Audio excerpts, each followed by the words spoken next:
Well, welcome everyone. We are so glad that you're here, and it's an honor for me to be here in this virtual room with 6 authors who have touched me both personally and professionally.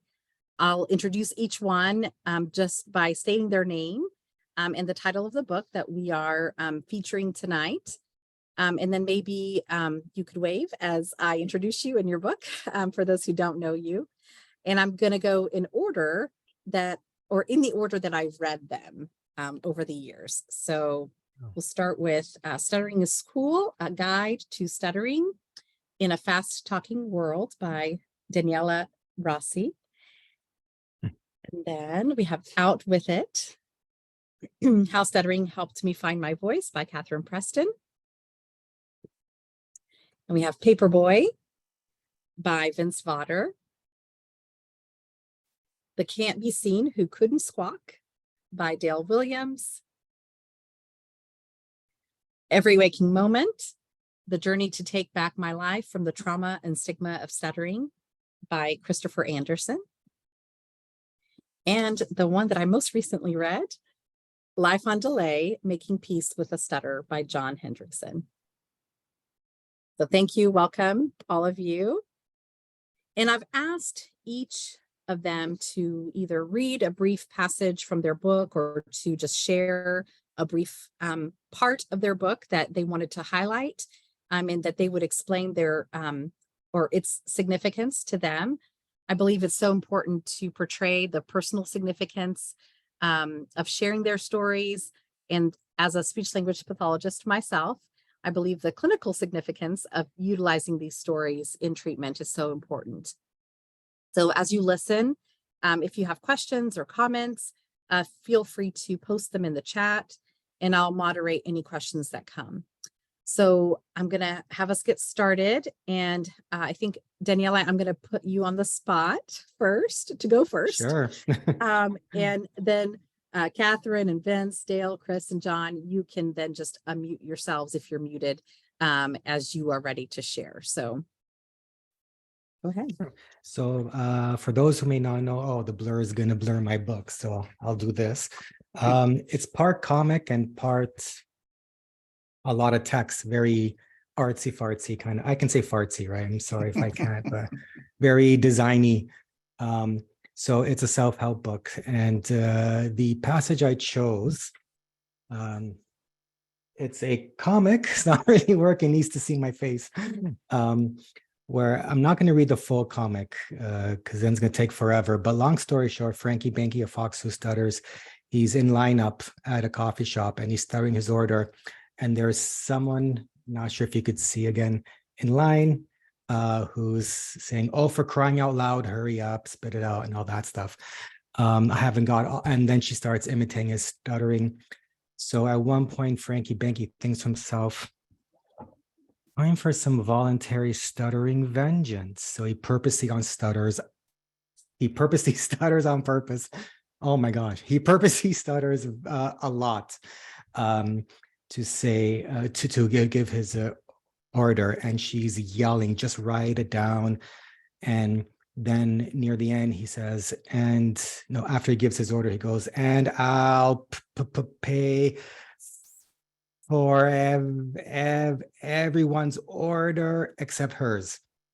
And then the ending is everybody in line is very happy about that, and she's all like, "Meh," feeling stupid for doing that. And couple of reasons why I chose that excerpt is I know that particular comic is being used quite a bit in speech therapy. In universities for SLP students, in graduate courses. There we go. Sorry, I just ate dinner and all the blood rushed away from my brain. And I know that, they use that comic a lot to explain the stuttering experience. And, or standing in line, ordering coffee where everyone else can hear you. It's very nerve-wracking. You feel that time pressure. And this idea actually of the comic actually came from a Stutter Social hangout one year, which I'm co-founder of. And we were just, having some fun making up stuttering jokes when someone mentioned, you know what we should do next time that we start our order online, and if someone ever complains, we'll just pay for everyone's order except that person, and we'll make a big show of it, things like that. So it was a fun, positive moment about such a situation that caused a lot of hardship for me over the years. Yeah. Thank you, Daniele. And I just, because you mentioned Franky Banky, of course, I would love just have you share briefly also about our mutual young friend who found courage to do something that he had never done after reading your Franky Banky comic. So if you just would quickly share about that, I think it would be an appropriate time. Yeah, sure. Yeah, I'd recently published a second book, so pretty much the kids' version of Stuttering is Cool, which is a graphic novel where I use Franky Banky's actions and reactions to teach the option of, hey, maybe you could just stutter openly, tell people that you stutter, and learn to manage and all that stuff. And there's one section in the book where Franky Banky is interviewed on the radio, and he stutters openly. And I was told by our mutual friends, SLP, that it was because of that scene in the book that it encouraged him to give a presentation in front of his class. And I believe before reading, he wasn't ready to give a presentation in front of his class about stuttering. And that's what he did. It's remarkable. It's remarkable how I would have never been able to do that when I was his age, regardless of whether I saw something positive about stuttering, probably. So it was really remarkable to hear that. That's excellent. Thank you. All right, who would like to go next? I guess I'll go next. This is Vince Vawter. And the book I wrote in 2013 was Paperboy. I don't think I'm going to read any from the book. It's been out for 10 years, and I guess I will brag a little bit. It's in 17 foreign languages now. It's done extremely well. I had no idea the story of stuttering would travel that far. While my book is fiction, it's basically the story of my childhood. If there is a theme to the book, it is that instead of concentrating on fluency, we should concentrate on finding our voices. That's a very easy thing to say, but it's hard to explain. But, I would just tell parents, persons who stutter, children who stutter, don't chase that fluency so hard. Think about just finding your voice. And I think that's all I've got to say. I'm kind of on a soapbox. One other thing, continually challenge yourself. Yesterday, for the first time in my life, I spoke at a funeral. Now I speak at schools and colleges across the country, and I've learned to enjoy that. I've always been kind of hesitant to speak at funerals because it takes the spotlight off who the spotlight is supposed to be on, and it puts it on you. But for some reason, I thought I needed to do this, and so the wife of a former newspaper colleague asked if I would say a few words at the funeral, and I said I would be glad to. And I really, I guess I stuttered some. I didn't pay much attention to it, and I don't think anybody else did. So anyway, just to everybody out there, just keep on challenging yourself. Thank you, Vince. Okay.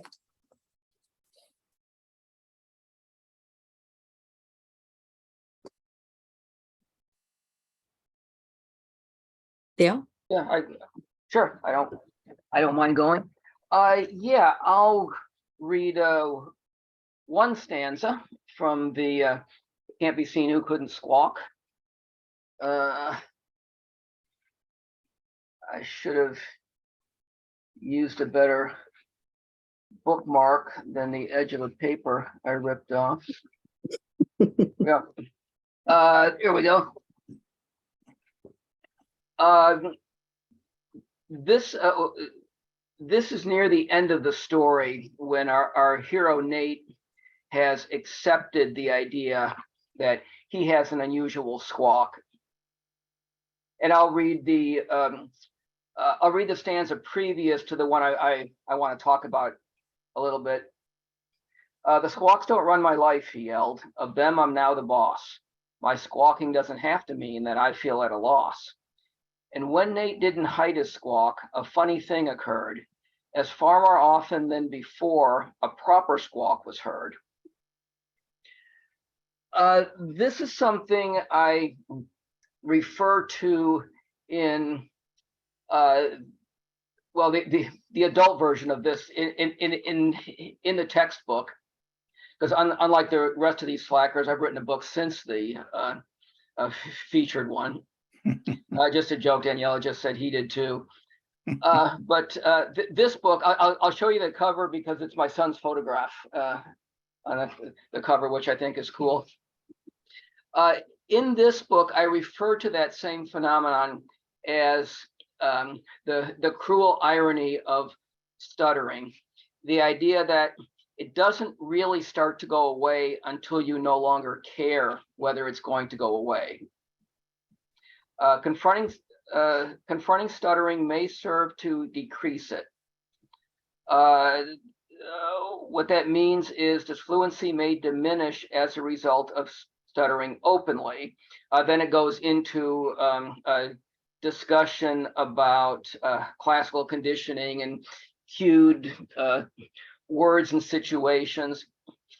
Now, let me just say right off the bat, the idea that if you confront your stuttering or you stop worrying about your stuttering, your frequency is going to diminish is certainly not true for all people. If there's one thing you can say about stuttering, it's very, very individualized. I believe in my heart of hearts that once I gave myself permission to stutter, that I didn't stutter as often. But I realized it could also be that once I stopped worrying about it, I was no longer keeping score, and maybe the frequency really hasn't changed all that much.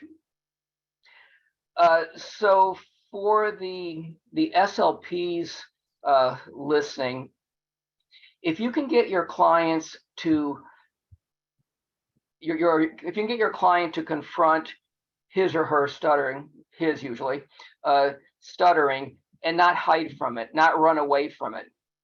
One way or another, it's going to lose its power over that individual. That allows that person to say what he wants to say, when he wants to say it, even if he sometimes stutters. And that, to me, has always been the ultimate goal of stuttering therapy. So that's it. I didn't write an ending to this, so. No, that's perfect. Thank you. I have some follow-up questions for all of you, so I'm just gonna let everyone do their first share, and then we'll dive deeper. A question for Dale.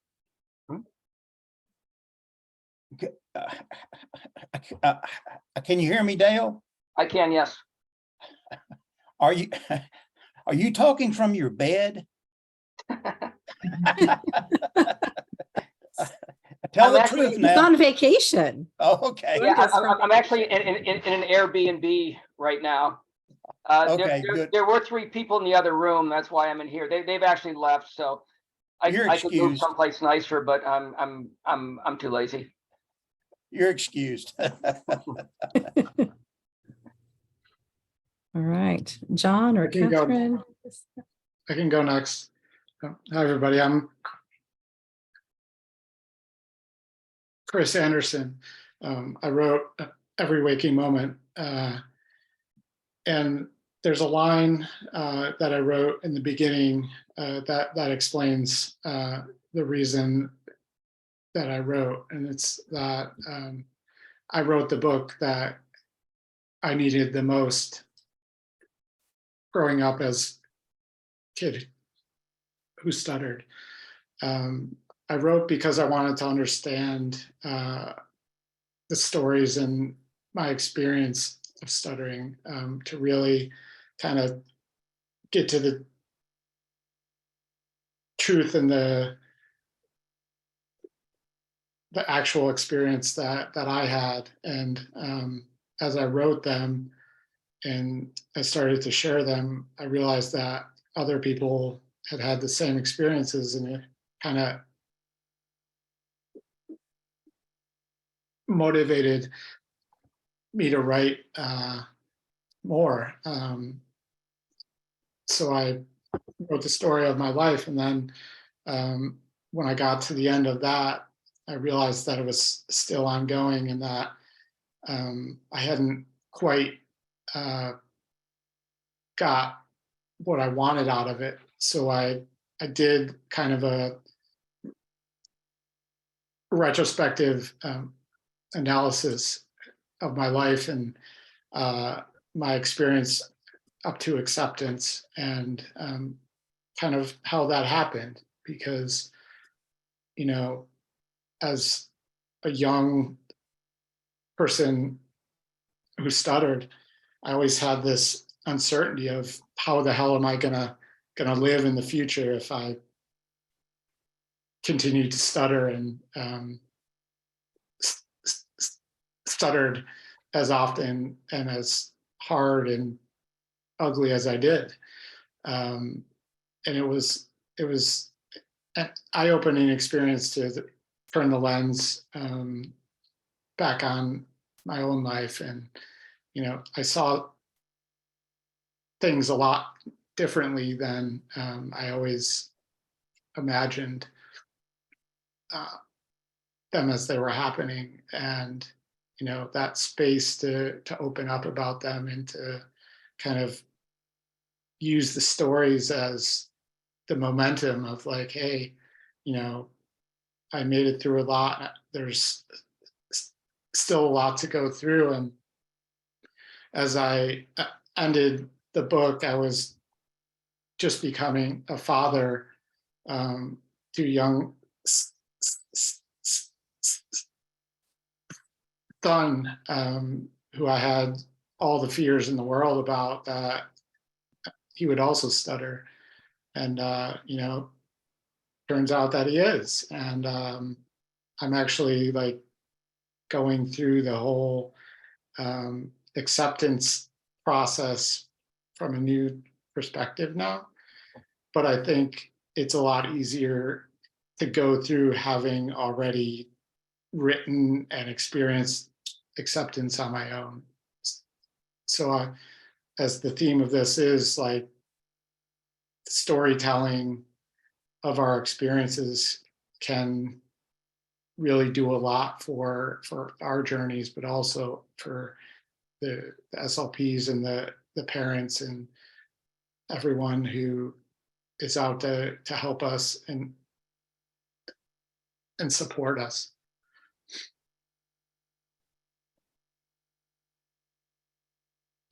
Absolutely. Thank you. Catherine, John? Yeah, I'll go. So I am going to read, which I've never done. So it's a whole new experience. And it's also kind of weird to read something that I wrote a long time ago. So we'll see how I go. I think I still feel the same, but I'll find out at the end of it. So I say, I have often asked myself if, given the choice, I would swallow a magic pill and rid myself of my stutter. For much of my life, I would not have thought twice about it. I would have overdosed greedily on whatever cure was offered. But today, the temptation is less appealing. Strange though it may sound, I choose to embrace my stutter. 4 years ago, I would have laughed at myself, guffawed at my foolishness. Today, it is all a bit more complicated. Stuttering takes away so much.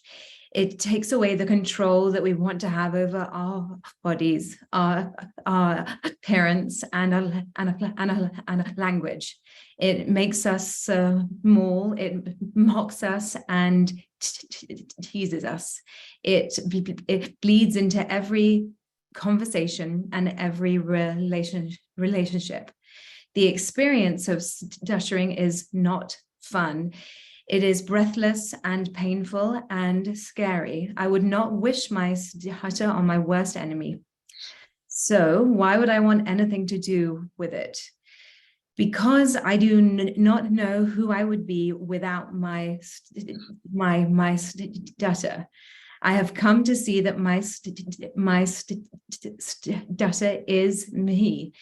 It is not some dangerous devil on my shoulder, not some enemy that I am forever at war against. My stutter has made me who I am. I have achieved all that I have, not in spite of it, but because of it. It might be the best thing that has ever happened to me. And I guess that I read that to show the kind of the gray area of it, right? That like, it can be great. It can be this thing that brings great things into your world, and you can choose to accept it in whichever way you're able. But also it is what it is, you know, when it happens, when you have a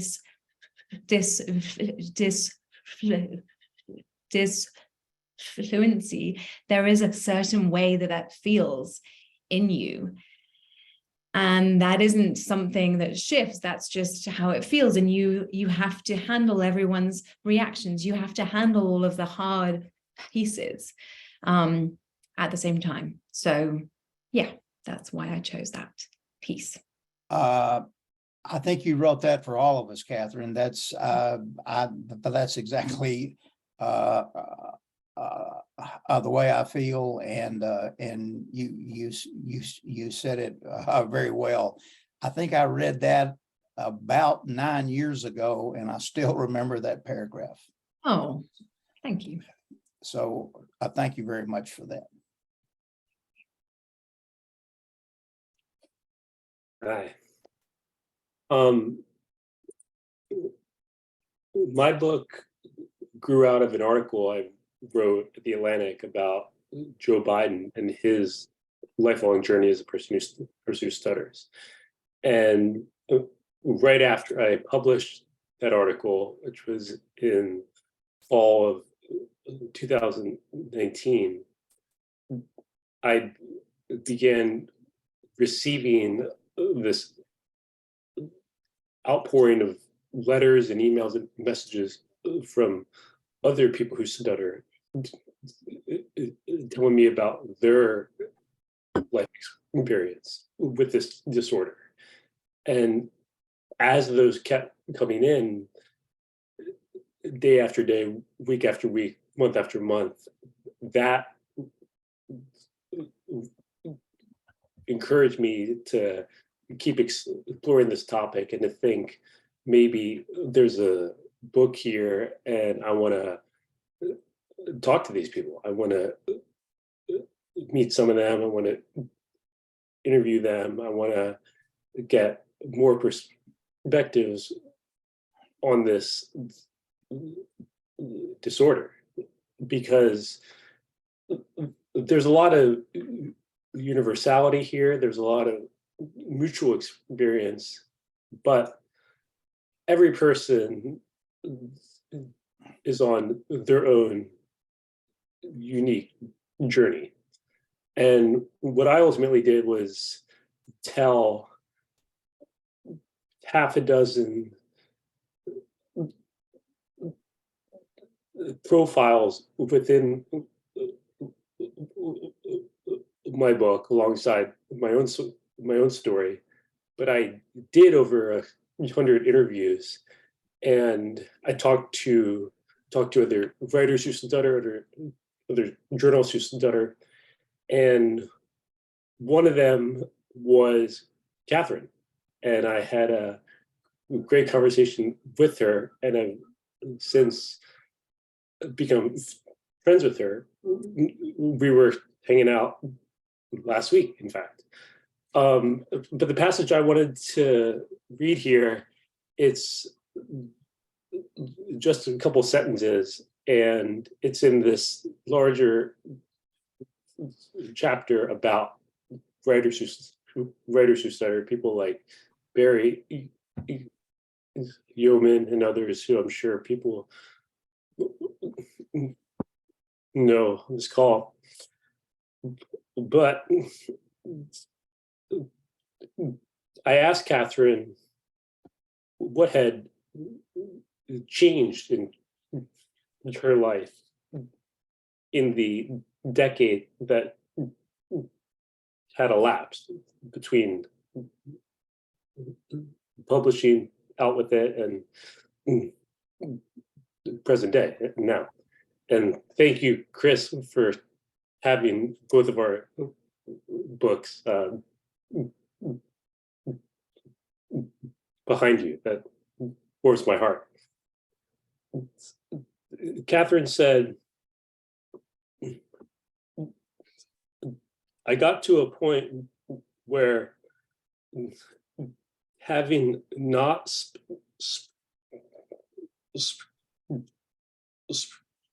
spoken about my speech for all of my life, all of this sudden, it was all that I was talking about. And that really resonated with me, just because my book came out in January, and so I've been talking about it, you know, be it an interview or at a bookstore, you know, but it's really weird to go from really avoiding the topic and pushing it aside, burying a lot of these emotions, to then regularly having to talk about it. I mean, case in point, before this, I just was having dinner with a friend, and we were talking about all sorts of other topics. And then I said, "Oh, I gotta go. I'm gonna go talk with other people who stutter on a panel." And to kind of change gears like that, and to be ready to talk about this part of our lives so regularly, it is an adjustment. And I think it's unique. I think all of us understand what I'm saying, but it's like it's interesting because it'd be different if we wrote a book about Abraham Lincoln. It's like, oh, I need to go talk about Abraham Lincoln. You know, it doesn't have that emotional weight, and so that's been an interesting part of this whole journey. But it's great to meet other writers who stutter, and just other people who stutter, and trade life experience into get into that universality of this whole thing.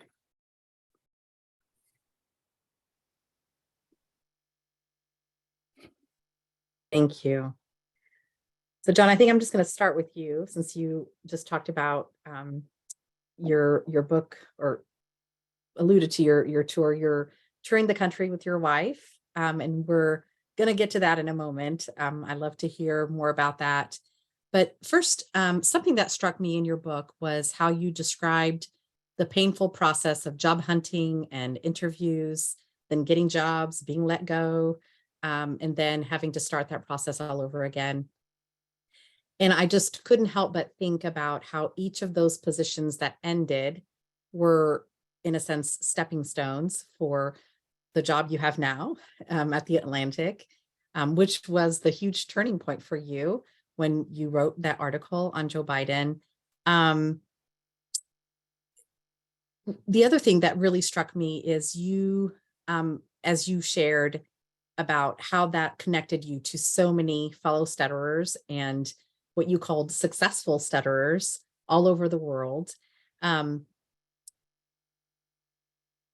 Is there something that stands out to you in terms of just the expected or unexpected outcomes of all of that? You know, if you could just share maybe one or two, what has been maybe like the most amazing thing that you never imagined, you know, would come from that, which may tie to your book tour. So we'll just put that in there too, you know, what that has been like for you, but just anything that you'd want to share regarding outcomes that you either were hoping for, but maybe didn't expect, or unexpected outcomes that were positive for you.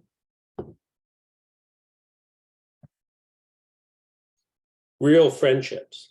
You know, it's one thing to trade emails with someone, or to meet someone in passing, to have a brief interaction.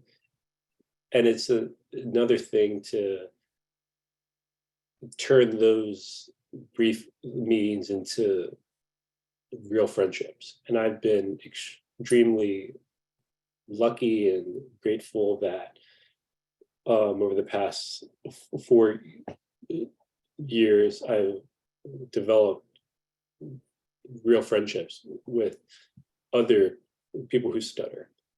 And it's changed my life, because I've always had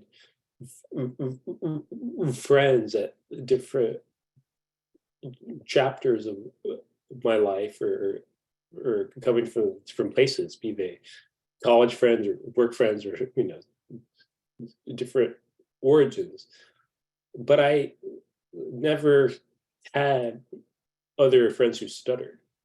And to have that be the entry point, but then have that friendship develop into something deeper, and for it to develop into a thing where maybe you're hanging out with another person who stutters and you're not even talking about this topic. Maybe you're talking about other topics. That is great, because you have that intrinsic understanding of each other, but you realize that you are both so much more than just a person who stutters. Can I say to John, I got your book and I read it straight through in 9 hours. I don't think I went to the bathroom, and that's tough for a 75-year-old man, I guarantee you. I read it straight through. In your Washington office, you have a 10-page letter from me. You probably have not gotten back to your Washington office yet, but when you get back, you have a 10-page letter from me. I truly enjoyed your book. It was tough for a person who stutters to read, because it was so real, and it brought back a lot of scars. But I mean, it was such a good book, and I certainly applaud you for it. I appreciate that a lot. Thank you. And I'll look forward to reading that letter. And I haven't been back to that office yet, so I'll look forward to it. That's why I didn't write you an email. I knew you'd be flooded with emails, and I wanted to write you a real letter. So Mhm. I love that, Sean, just because what you're talking about is connection. And that's what we all want, right? We all want and need connection and that sense of belonging. So those friendships, I love that. And I'm just going to put a plug here for your, I don't know if you call it a short film or the video that was done called I Stutter, but I Need You to Listen. And I'm going to put it in the chat because I feel like every person in speech language pathologist especially needs to watch this. I've shared it a dozen times now in all kinds of situations, and I just really appreciate just everything that is shared there and just the insight that we are able to get from just your story and just the things that you share in it. So if you haven't watched it, I strongly recommend that you do. So, all right, I'm just gonna go to, let's see, who's next here? Let's go to, where's my notes? Daniele. You shared your story with my grad students. Actually, several of you have a few times, and every time in their written reflections, they talk about how incredible it is that you've combined your passion with your life experiences to create a platform of resources and support for both people who stutter and also SLPs. And in your book, you also talk about having a support system as being the most important tool in the stutterer's toolbox. And you've been involved in systems of support, both online and in person. So would you expand on what that means to you or what it's meant to you to have this support system and how you've continued to cultivate that? Yeah, it's pretty much exactly what John mentioned. You know, sitting down, having that other friend or friends who also stutter, and you're not even talking about stuttering.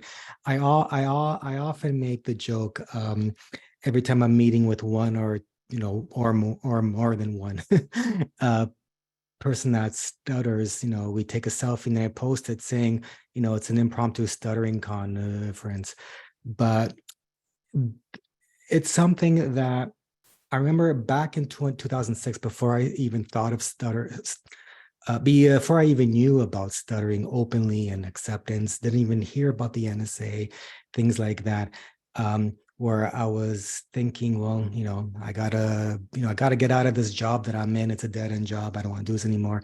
But how can I face job interviews with a stutter? And that's when I realized something was stopping me from shopping around for a speech therapist. You know, I've had speech therapy as a kid in the 80s, but it was speak slowly, take a breath. I had no patience for that as a kid. So I just kept thinking something's missing. And it wasn't until I just by chance heard about something called the National Stuttering Association, the concept of having, friends that also stutter, because this was like right at the cusp of Twitter coming out and Facebook and all that. So and that's when I knew this is what I needed. I needed that support system, because growing up, my friends never understood why I, was too scared to make friends or, talk to that pretty girl there. And so now I have more friends than I can count on, more friends than I can count. That's a stutter. And what's even cool is they're also SLPs who don't stutter. And most often they tell me they feel like an outsider, and I tell them, you're not an outsider because you totally get it. You totally get it. That's, that it's all about, the emotions and, the togetherness and all that stuff. So, yeah. And, without that, I don't think I would have, had Franky Banky happen. As someone that grew up drawing comics, always wanting to be a comic artist, syndicated newspaper cartoonist and all that stuff. So, I'm really glad that I did launch my podcast, which was my attempt at meeting others who stuttered, and didn't know where it would go. And here we are. Yeah. Yeah, it's fascinating how life works. Yeah, that's wonderful. Thank you. All right, Dale, I'm going to go to you. Dale and I got to do a virtual book reading together recently, and a school-based SLP who was present with 2 of her students on her caseload. After it was over, she shared with me that the kids just couldn't stop talking about it. They were stopping people in the hall, adults, teachers, to tell them that they had just met the author of this book and the illustrator, and they just were over the moon, and just really, excited to have seen the stuttering experience portrayed in that way. And so anyway, it was just really a neat experience, and just to have had some children there who were present. And Dale, you touch on really key themes related to poor advice, chosen silence, tricks to conceal stuttering, dealing with bullying, and then also the power of support and belonging. And I wanted to touch on, just as an SLP, I particularly loved the note to parents at the end, where you explicitly state that no one's to blame for the unique trait of stuttering in their child. And you also offer some wise advice for parents about being open and accepting, and what you described as a more honest approach. And so I just would love for you to expand on that for parents who are struggling, particularly fluent parents of children who stutter. Wow, I wrote all that. Pretty good. Yeah, parents go through a lot of emotions in general. Parents of stuttering children, kind of the emotion that takes over amongst the confusion and the anger and all the other things is guilt. And that can be taken to an unhealthy extreme. I don't want to go into professor mode too much here, but I mean, a lot of that comes from early learning theories of stuttering that basically say stuttering begins not in the mouth of the child, but the ear of the parent. And parents feel very guilty. What should I have done differently? I should have seen the signs. Then later on, when they learn something about it, oh, I should have found the SLP sooner. Well, that's not how parenting works. You do what you feel is best for your child based on what's best for most children. And okay, could you have caught it earlier? Maybe, maybe not. But I mean, that's sort of like saying you made your child sick because you sent him to school and he caught a cold.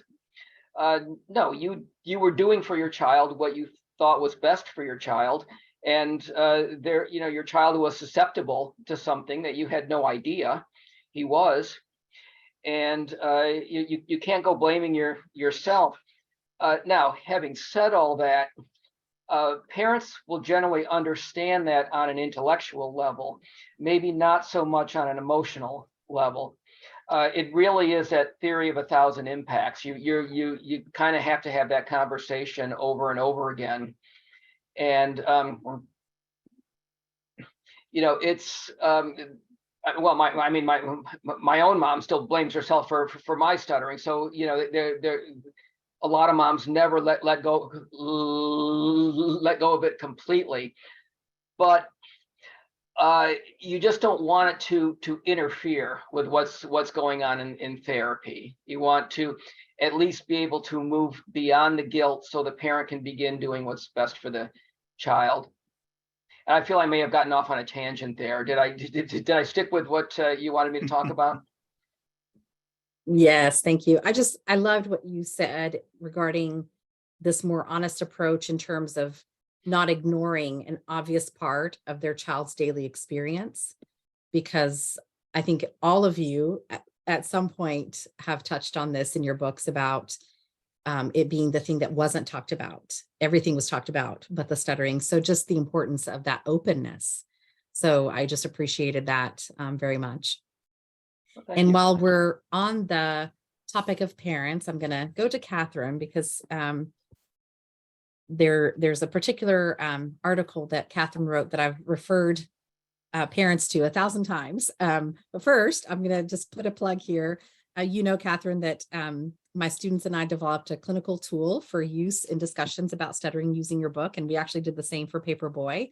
And I'll share that in the link or in the chat for those of you who have not seen it, because it's a free download that's meant as a resource for SLPs and anyone who's wanting to do a book discussion. There are so many meaningful parts of your story, Katherine, but I just wanted to touch on, continue, I guess, with the theme of being a fluent person, a fluent parent, parenting a child who stutters, because I think it was in chapter 2 where you said something to the effect that there's no handbook for what to do when your child starts stuttering. And you also have a beautiful article that I've just referred, as I mentioned, parents to time and time again, entitled Parenting a Stranger. And I don't know how long ago it was that you wrote this, but it's available online through Psychology Today. And do you know which article I'm talking about? I hope, yes. I do. I mean, I know that I wrote it. Yes. Well, if you could speak more on this concept of parenting a child, dealing with something that you are completely unfamiliar with, right? And just this idea of nurturing children in the midst of these perceived imperfections that are foreign to us. So if you could speak a little bit more on that, I would love just to hear more of your insight, and I'll put in the link for that article. Yeah. Well, I probably said it, hopefully quite eloquently in the article. Let's hope that I can do the same when I'm speaking. I think that when we're children, we kind of have this image that our children are going to have pieces of us in them. And we think that they're going to be in some way not a stranger, that they're going to be people that we just intimately understand. And then you have them, and that's not quite how parenting works, that they probably do have pieces of you, but they are completely individual. And I think that parenting requires a huge amount of empathy to be able to see things from someone else's perspective. And sometimes that perspective isn't easy to see from, I mean, I have a 5-year-old and a 2-year-old, and sometimes it's really hard to see things from their perspective. But yeah, I think that I was very worried when I was writing out with it that I could at some point in the future have a child who's stuttered,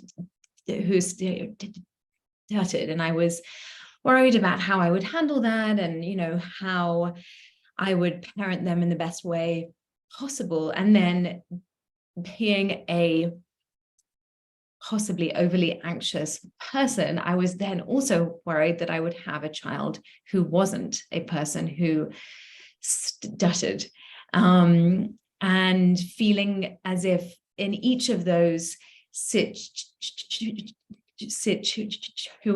that I was going to have to come at parenting with open-mindedness and a great deal of love. And I think that's hopefully what I was writing in that article, is that when we have a child, you have to find a way to love unconditionally and support them unconditionally. And it can feel very overwhelming sometimes. And yeah, I think that these days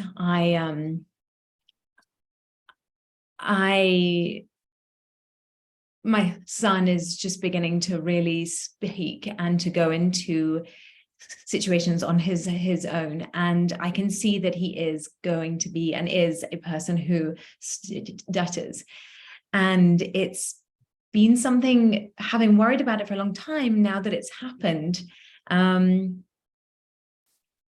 you know, he has a home where he hears people stuttering the whole time, and it's normalized for him in a way that I'm not even sure he has any awareness of the way that he speaks being any different, or the way that I speak being any different, that he really is aware of all of our voices being on a spectrum. And maybe that will shift at some point, but it feels that he is aware that he speaks in a different way, but he doesn't feel bad about that at the moment, at least. I don't know if I answered your question. I hope I did. Yes. Yes, thank you. I'm going to jump to Chris because Chris is walking that out right now. And I just want to highly recommend the last 4 blog posts that Chris has written about parenting a child who stutters or who is stuttering at 3.5 years of age. And I love one part where you talk about finding acceptance by talking about stuttering, living with stuttering, thriving with stuttering, and loving with stuttering. So I'm going to put that in the chat. And so Chris, if you want to expand on that, and then I also would like for you to just chat a little bit about, we were just able to facilitate a book club for SLPs where we dove deep into the book and his experience. So Chris, just if you want to share a bit about that experience and touch on a theme that we have discussed quite extensively, or we did at least in our groups. If not fluency, then what do we work on? That's a whole spectrum. Two different areas, I guess. So you decide which way you want to go.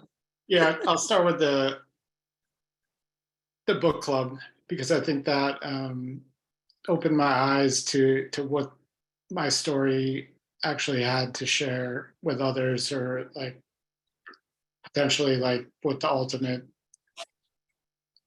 impact of the book is that you know, I wanted it to be this like highly analytical assessment of stuttering that didn't leave any part of the experience out. And in talking through the book in the book club, I got to meet a lot of SLPs who were interested in things that I hadn't even really spent a lot of time on in the book, and being able to continue the conversation that I had had with myself in writing the book with people who are interacting with, you know, the younger generation of people who stutter. Like it really opened my eyes to the need for open discussions, and especially on the parenting side, like for SLPs, the parents are as much of the job as the kids that they work with. And I mean, I'm starting to see that from a new perspective, not only from talking about the book, but, you know, understanding how to parent my own son. I'm seeing things that, like, you know, I wonder how my parents handled it, and, you know, the discussions that I'm having with my wife about our approach, and how to handle, you know, all the power behind our son's stuttering at the moment, because his pattern, I was just explaining at the outset, that his pattern like switched overnight to where he's kind of having more of a struggle almost on every word. And it happened, out of the blue. And adapting as a parent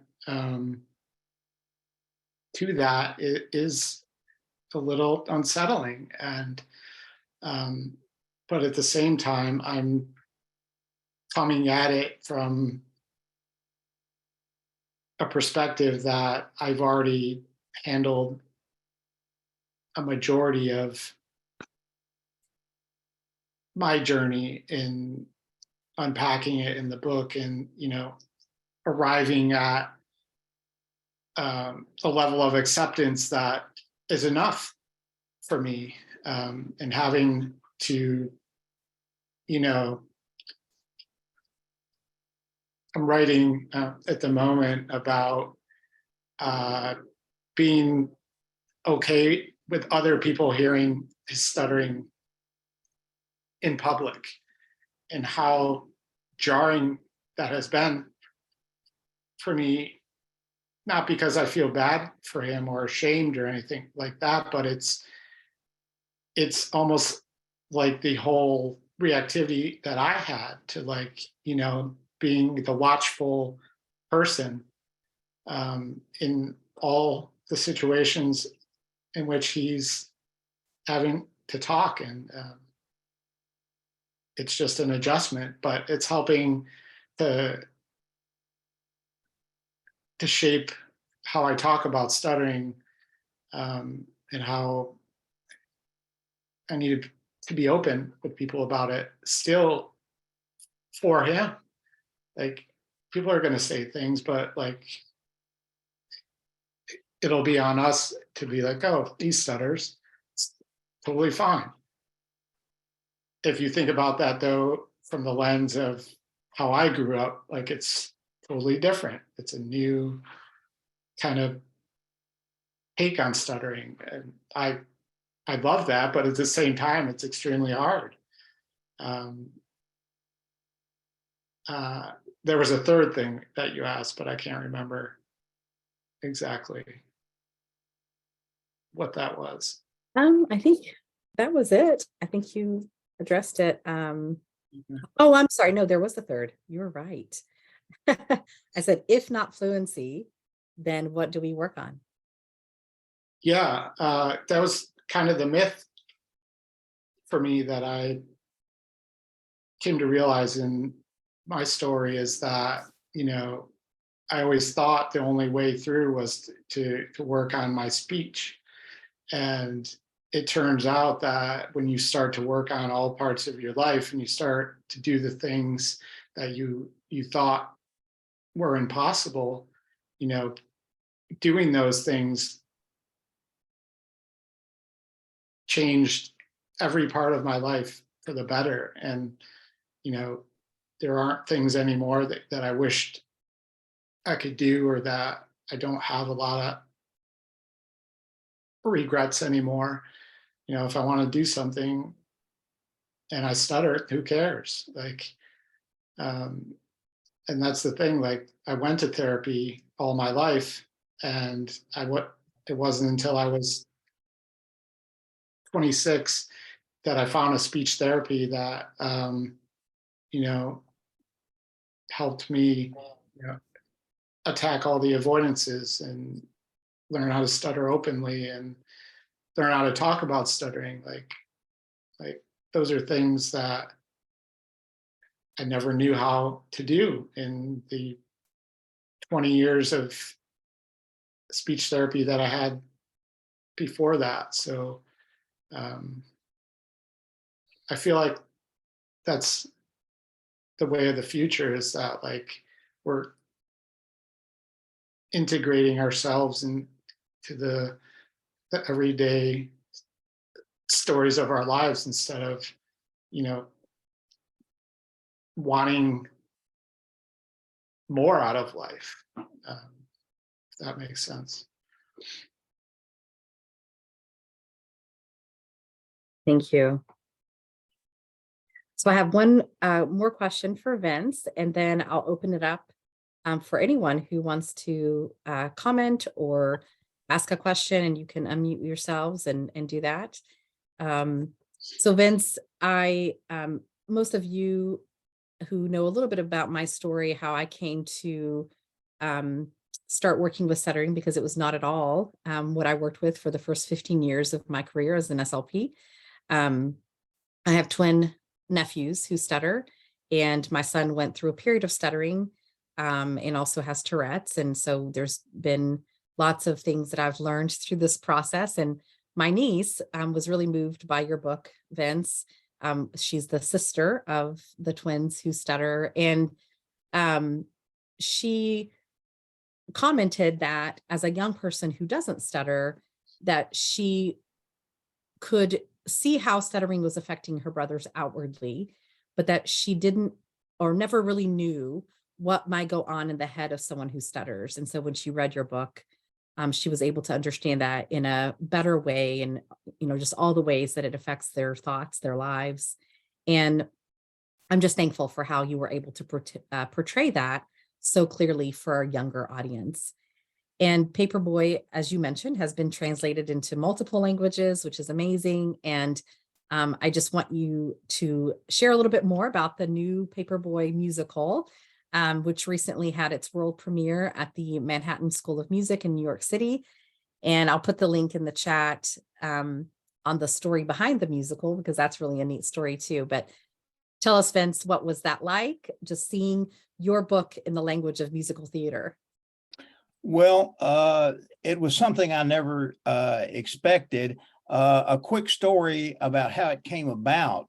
A friend of mine who is a novelist and a playwright, I was talking with him, and I told him I was thinking about trying to write a stage play based on Paperboy. And just right out of the blue, he says it should be a musical. And I said, what in the world are you talking about? What do you mean it should be a musical? And he says, well, it's got a small universe, a small cast. I think it would make a good musical. And I said, well, that's all well and good, but I don't know anything about music, except that those of us who stutter, we can sing without stuttering. It doesn't mean we can sing well, but it means we can sing without stuttering. So he said, well, you need to talk to a friend of mine I grew up with who was on Broadway, wrote and performed in Pump Boys and Dinettes. So I sent Jim Wan a book, and I kind of forgot about it. About 3 weeks later, I started getting these, I think they're called MP3 files from Jim Wan with songs on them, which were kind of telling my story. Well, that was in 2018. We worked on it for a while, and then we brought in 3 more Broadway professionals, and we came up with what we think is a good musical. The Manhattan School of Music performed it, as you said, March 24th through 26th, 4 performances sold out. But the thing I want to share with everybody is I had to teach the Paperboy in the musical how to stutter. And that is a very unique experience to try to teach somebody how to stutter, because people think of stuttering as just as repetitions and prolongations and things like that, kind of like Porky Pig or something. And as we all know, it's much more than that. And I worked with him for 3 years, and he could stutter almost as well as I could when I got through with him. He was a great guy.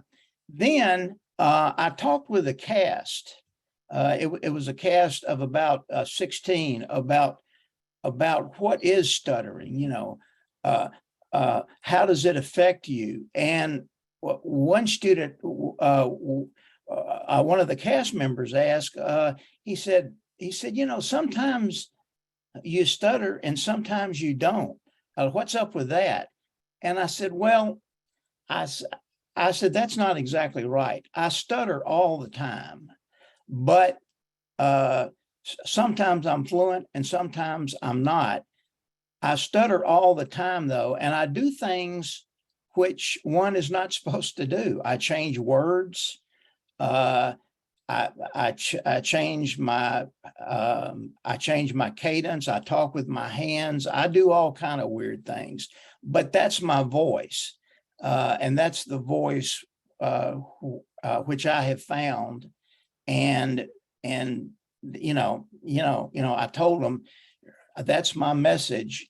And you as actors, you are trying to find your voice. And so I encourage you to find your voice, just like as a person who stutters, I'm continually trying to find mine. So the entire experience was just really was overwhelming. And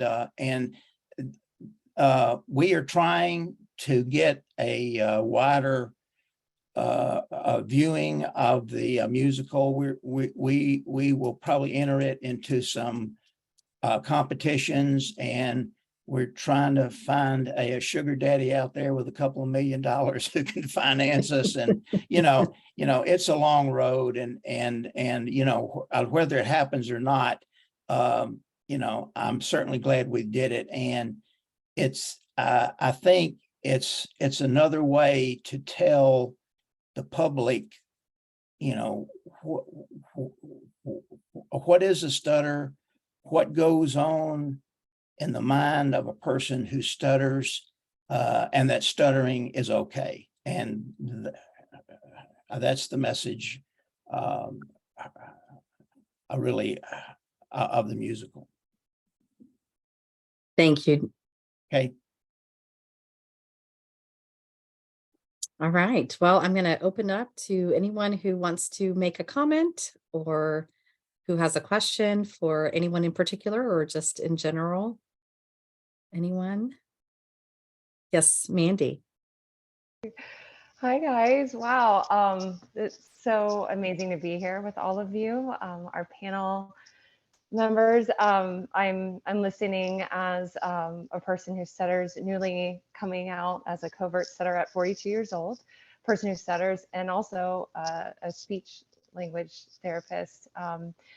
And so as I'm listening to you guys, something that I'm curious, and this is open to anyone who would like to answer it, is like taking up space. I think that's like, even my body right now wants to like close up and, turn off the mic and stop talking and just, but at the same time, I know that my story, just even telling a colleague or even my husband or my children. And so I guess, so my question to anyone is,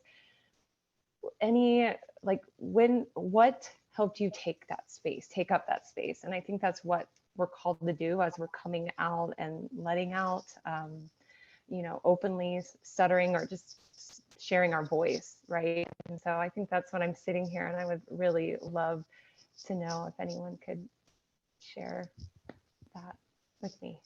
I don't know if this will exactly answer your question, but I didn't start public speaking until I was probably 40 years old. I did everything I could not to give speeches and everything. And I found that humor, though, was a good way to kind of get into it. And my standard line was, when I would I'd get up, I'd give a speech, I would say, I've got some good news and bad news. The good news is that that my speech is only 5 minutes long. The bad news is we may be here all afternoon. And for some reason, it just kind of clears the room. And I just don't stutter as much when I know everyone out there knows I'm a person who stutters. It kind of takes all the pressure off of me. And I've got a lot of ways I do that, but that was the one I started out with. So, I think you can't beat humor sometimes.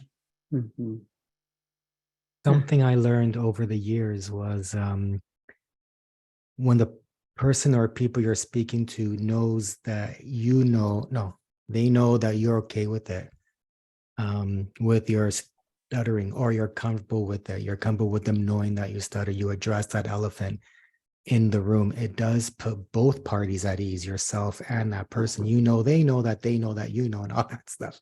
Right. That stuff. So yeah, and then humor always brings people together. Yeah. I love your question, because I think that it's such a shock, right? When you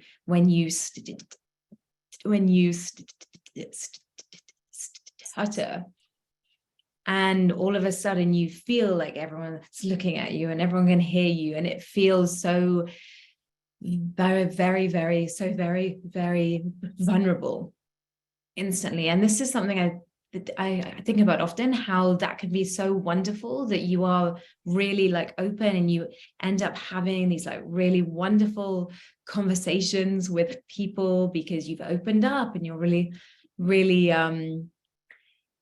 you're really kind of who you are 100%, or that's how they see it. And that's wonderful. The other side of that, it's quite hard to be so vulnerable with everyone. We're not, we aren't created to be able to handle that level of constant vulnerability.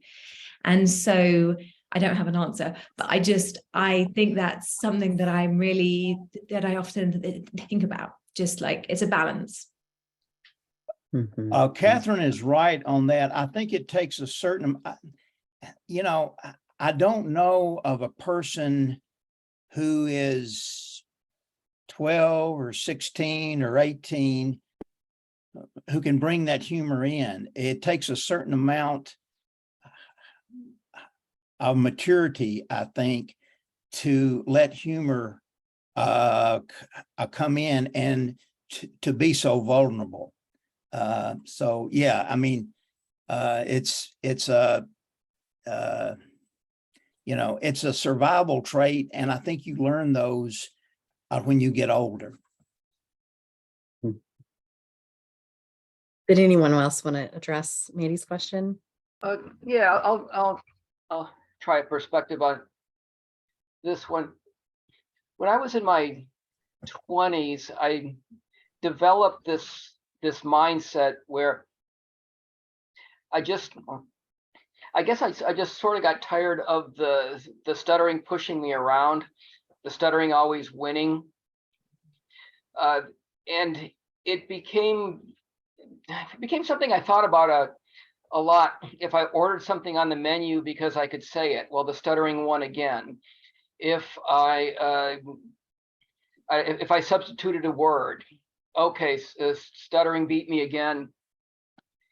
And it got to the point where I was doing a lot of open stuttering, not because I had been told to once upon a time in therapy, but because if I could force my way through the word, then I won.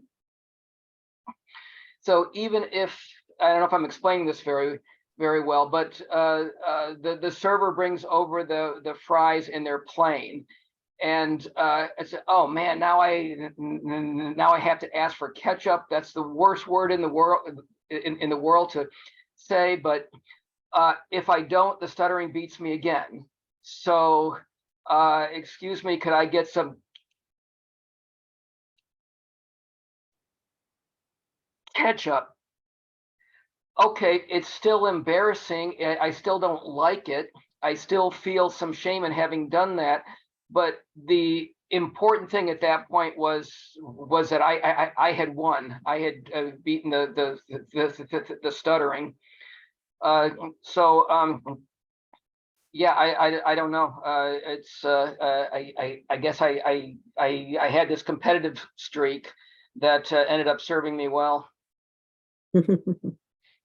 Thank you, everyone. Wow. Thank you. Totally resonates. Yeah. We have about 5 minutes before our time ends. And so any comments? I don't know if we have time for another question. Oh, go ahead, Melissa.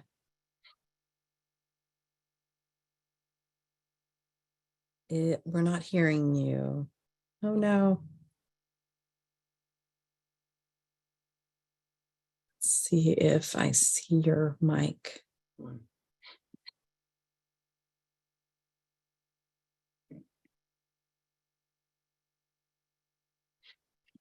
Yeah, your mic shows that it's connected, but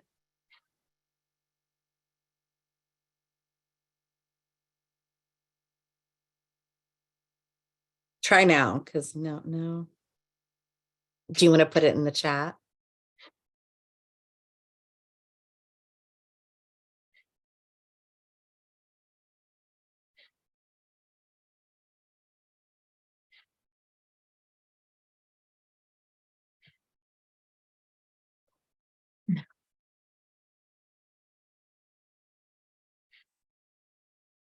Okay.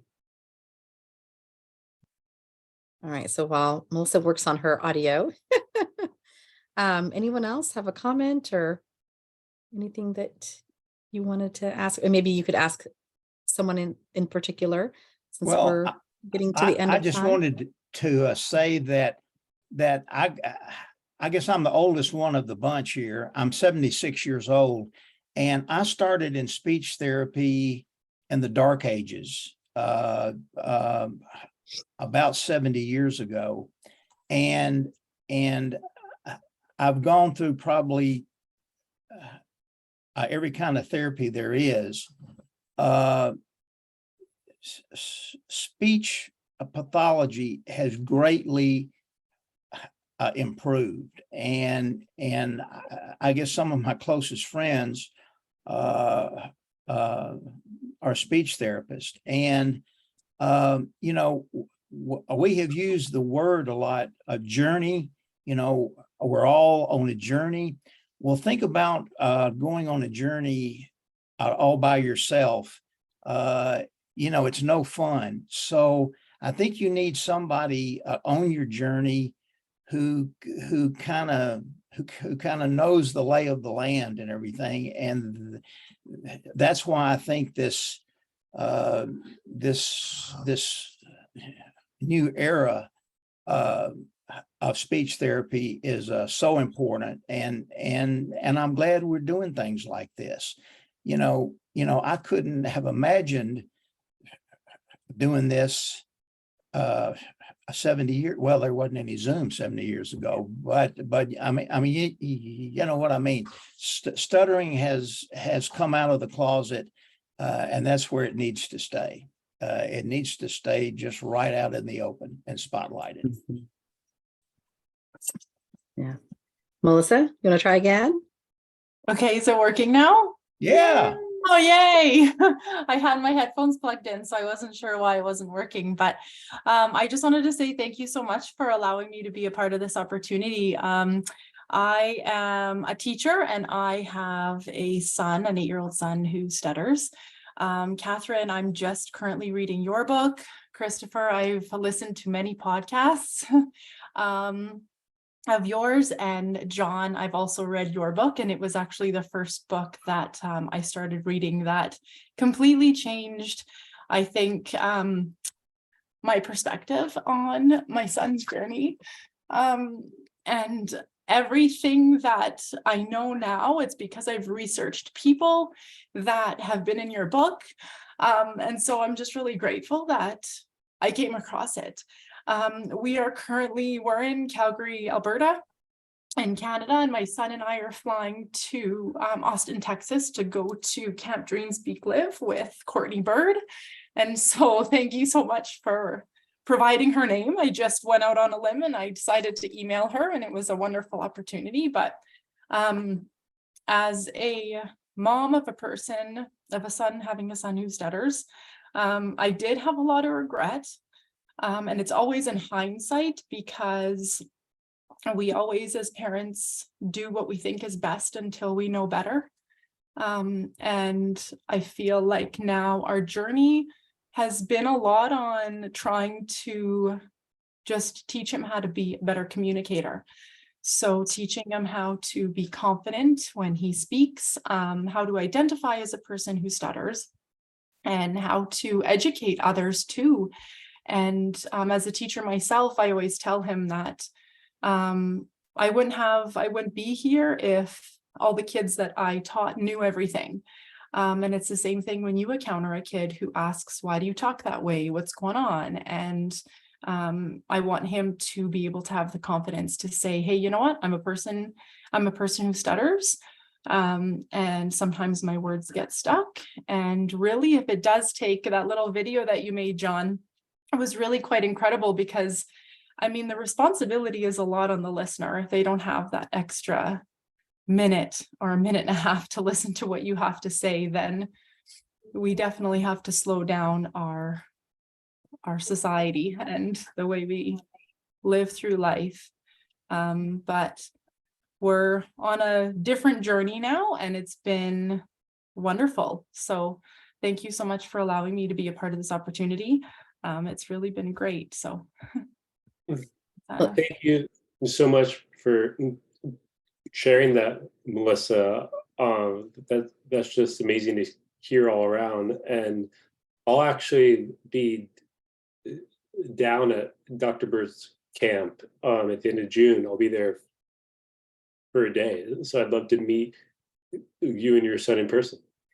Awesome. That's great. I was also going to mention too, I was talking to him the other day, and I think at the beginning of our journey, I was always not only not asking the right questions, but I never really was asking him questions. And so a lot of his goals for the speech language pathologist that we dealt with were fluency goals. And yes, I was a big supporter of practicing those at home, but I was really never listening to him. And he would always say, Mom, I don't talk like this. I don't speak like this. It's not like, people don't talk like robots. We don't have easy onset. Like, this is not how people talk.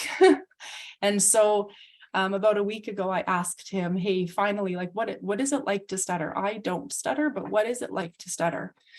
And he said to me, Mom, you know what? It's like I'm climbing a mountain, and I'm going up the mountain, and then I hit a snowstorm.